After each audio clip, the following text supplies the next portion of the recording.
Okay, so I feel bad that I didn't do a reenactment, I didn't make a video last week, and this week I can't do the theme because I haven't read The Hunger Games. So, yeah, I have nothing to say about the book, other than at some point I should read it so I know what all the hubbub's about. We forever are. We are magic and magic and magic. Okay, so stuff that I want to tell you is I'm very excited because today I bought my Rockstock Pass. I bought it, it's done, I paid for it, I have my Rockstock Pass. So I'm super excited about that. And Lulu heard me being excited and now she's here. So, what was I saying? Yeah, so I bought my Rockstock Pass and I'm very excited.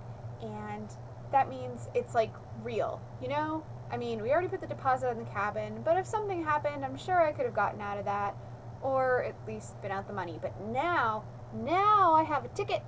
Now I have to go. I can't back out. Nothing bad can happen. You know what I mean? It's just, it's more real now because I have a ticket. I have a golden ticket. Not really. It's not golden at all. Okay, so moving on.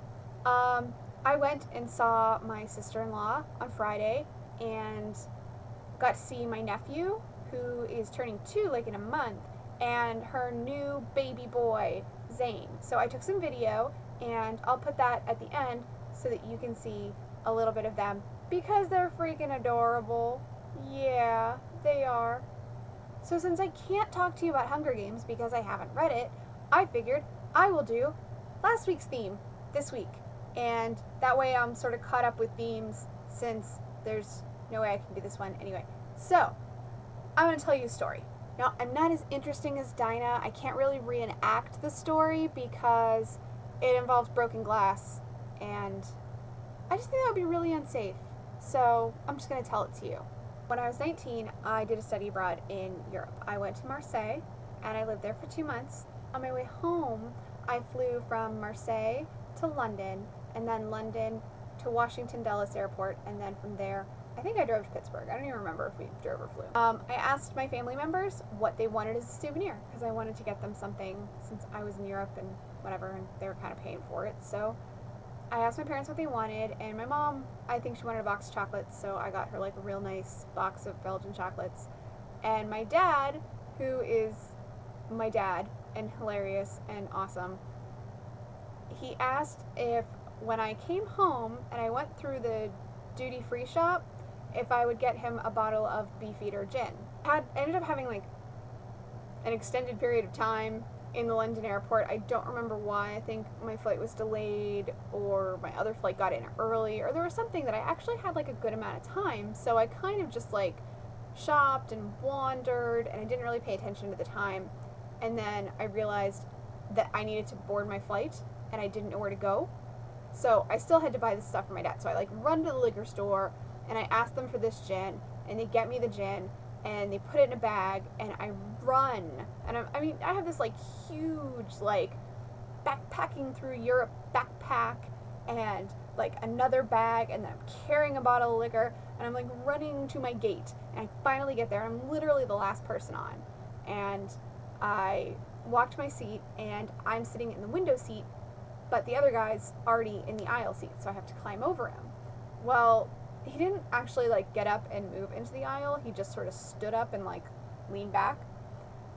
And I needed to put my stuff in the overhead compartment, so I just sort of like tossed my bag and the bottle of liquor onto my seat. And then like went to put my book bag in the overhead compartment. I don't know if you know where this is going, but what ended up happening was nobody was watching the bottle of liquor, which was like sitting up, and it kind of fell over and rolled off of my seat and smashed onto the floor of the plane. Now it's funny. It was not funny at the time, but it was comical that it actually filled up the bag, but the glass had pierced a hole in the bag, so it was shooting out, like when you put a pin in a water balloon. Yeah, there's gin shooting. I know it hit my seat, it kind of hit the side of the plane, and it was making this huge puddle where my feet were going to be. And the stewardess came over and brought me a towel and like took it away, and we're like cleaning it up, and I am sobbing because this is the only thing I got from my dad. It was the only thing he asked for. I was so upset. And plus, the entire like 8 hours that I was on the plane, my feet were sitting on a gin-soaked towel. So I couldn't take my shoes off, and it's a long freaking plane ride. And it smelled like gin, and I don't like gin, and so it was just gross, and I couldn't even put my purse like under my seat in front of me. I just had to hold it. It was kind of a miserable flight back. And my dad was not angry. He actually thought it was kind of funny, but I was upset. Oh yeah. So the last thing that I will talk about is the 900-pound elephant in the room that I don't want to talk about, but I will. I got a haircut. Actually, this is the only amount of my haircut that you will ever see, because I won't show you the back, and I won't ever wear it down, because I hate it. I despise it. I think it's horrible. It's not that the haircut itself is so incredibly terrible. It might look great on another person, but it wasn't what I wanted, and so I'm upset. Short, I went in for a trim, so I went someplace really, really cheap, so it would only cost $12 because I wanted that much hair cut off my head. That's it. And they managed to screw it up. And so then they tried to fix it. And then fixing it didn't go well, and my hair was just kind of ruined. Literally ruined. And so I told them if they could make it look better just by cutting it off, then just cut it off. So yes, this was sort of my decision in the end, but not what I wanted to do. So I'm not happy with my hair. I will get over it eventually, but right now I'm really upset about it. That's it. That's all I have to tell you girls. Hopefully next week I can be more upbeat and exciting. I feel like I have had nothing good to tell you in the last month. I don't even know. So that's it. I love you guys. I hope you have a good week.